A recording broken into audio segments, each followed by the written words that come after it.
Hi, I'm Reynold Poernomo and I'm from Koi Dessert Bar. We're in Chippendale, and today we'll be talking about liquid nitrogen and the usage of it. I like to use liquid nitrogen first of all, it's with the texture. It changes the texture of a lot of things, especially the way you use it. If you use a lot of aeration stuff through the siphon, it kind of creates this kind of meringue, an edible meringue. It's more crunchy. You can also create the outside of the meringue more kind of like hard and the inside quite soft. So it becomes like an edible pavlova, but a cold one. Liquid nitrogen is fairly easy to source, depends on your supplier. I use Ace Cryogenic. So those guys are based up in the West, and they do deliveries into the city about twice a week or even 3 times a week. And all you need to do kind of for storage wise is have a tank. You can hire a tank or you can also buy one off them as well, whether it's a 10 litre, 20 litres or a big 230 litres. I guess for safety, you got to use some goggles, tongs and as well as some gloves.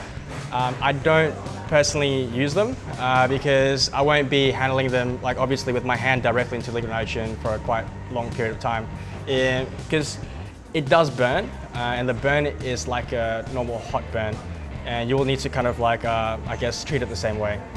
So for the storage of liquid nitrogen, I have a 20 litre MVE lab. So it's a double skinned tank. And what happens is there's a styrofoam lid on top.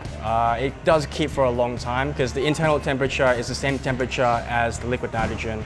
And the evaporation rate, it does hold for quite some time. The evaporation rate is actually less than a litre a week. So it does keep for quite some time. I mean, I can leave it for a month and there will be little to no difference of how much liquid nitrogen is inside my tank.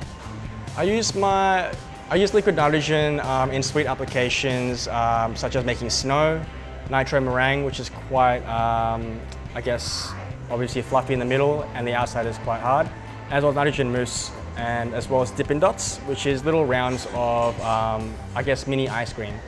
There's one precaution I do need to mention is the density of the mix. If you have a mix that is quite, if it's not airy at all, it'll be very dense when it's frozen. And you need to be wary about that because it can burn. Especially on the surface of the tongue, unless it is aerated really well.